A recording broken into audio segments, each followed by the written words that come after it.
চলেন আরেকটা important topic আমরা পড়বো, সেটা হচ্ছে সাদা সিরাপ বা লিউকোরিয়া।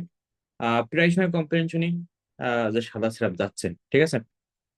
এটা কিন্তু নর্মাল। কাদের ক্ষেত্রে নর্মাল, কখন অ্যাবনর্মাল, সেটা নিয়ে আমরা কথা বলবো, ঠিক আছে। তো নর্মালি ইয়াং এজে যে কোনো মেয়েদের ক্ষেত্রে সাদা সিরাপ যাইতে পারে।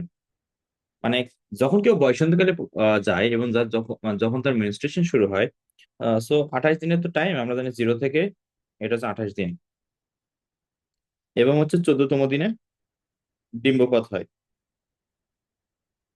ডিম্বপাত হয়, তাই না? ওকে।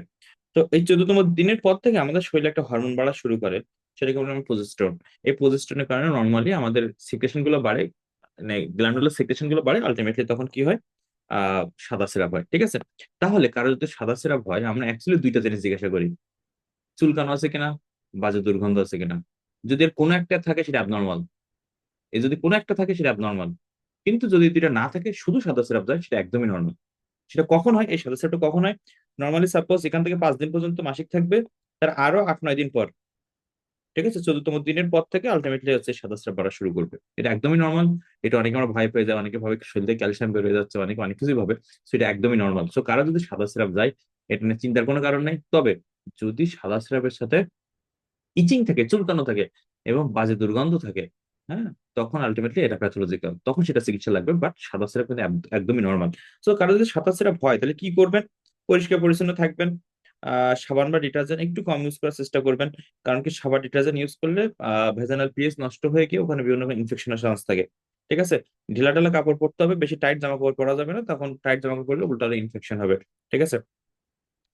বেশিক্ষণ ভিজা কাপড় পরে থাকা যাবে না, ঠিক আছে। যত সম্ভব শুকনো রাখার চেষ্টা করতে হবে। দই জাতীয় খাবার খাওয়া যেতে পারে, এতে মানে নর্মালি ভেজানাল মানে ব্যাকটেরিয়া গ্রো করতে সাহায্য করে, আলটিমেটলি ভেজানাল পিএইচ মেনটেন হয়, ঠিক আছে। নিজে নিজে অ্যান্টিবায়োটিক ব্যবহার করা যাবে না, ও মানে অতিরিক্ত ওয়াশ করা যাবে না, এটা কিন্তু শরীরের জন্য ঝুঁকিপূর্ণ হতে পারে, ঠিক আছে। কখন ডাক্তার কাছে যাবেন? যদি দেখেন বেশি দুর্গন্ধযুক্ত হচ্ছে, চুলকানো হচ্ছে, কিংবা সাদার পরিবর্তে হলুদ, সবুজ বা ফেনাযুক্ত হচ্ছে, তলপেটে ব্যথা হচ্ছে। হ্যাঁ, আরেকটা ব্যাপার, কারো যদি সেক্সুয়াল ইন্টারকোর্সের পরে যদি অনেক বেশি পেইন হয়, তখন হতে পারে, হ্যাঁ। তো আলটিমেটলি এই দুর্গন্ধ এবং চুলকানো, আলটিমেটলি এই দুইটাই মেইন ব্যাপার, হ্যাঁ। যেটাই দুর্গন্ধ থাকে সেটাই আলটিমেটলি হচ্ছে সেক্সুয়াল ইন্টারকোর্সের পরে ব্যথা হতে পারে, তলপেটে ব্যথা হতে পারে, ঠিক আছে। যেটা চুলকানো আছে সেটা আসলে এই যে সবুজ ফেনাযুক্ত হতে পারে। মোস্ট ইম্পর্টেন্ট থিং দুইটা, কি কি? চুলকানো আছে কিনা, দুর্গন্ধ আছে কিনা। So it's very simple thing. যদি কারোর এরকম সাদা সিরাপ যায়, প্রায় সময় আমরা কমপ্লেন শুনি যে স্যার সাদা সিরাপ যাচ্ছে, কি করা উচিত? যদি ইয়াং এজে যায়, এটা একদমই নর্মাল। মনে রাখবেন, নর্মালি যখন মেনস্ট্রুয়েশন শুরু হবে, শুরুর দিন থেকে 14 দিন, 14 দিন পর থেকে নর্মালি সাদা সিরাপ যেতে পারে। That is absolutely normal. তবে কারোর যদি এর সাথে চুলকানো থাকে, যদি এর সাথে ইচিং থাকে এবং যদি বাজে গন্ধ হয়, তখন এটা হচ্ছে চিকিৎসা নিতে হবে, ঠিক আছে।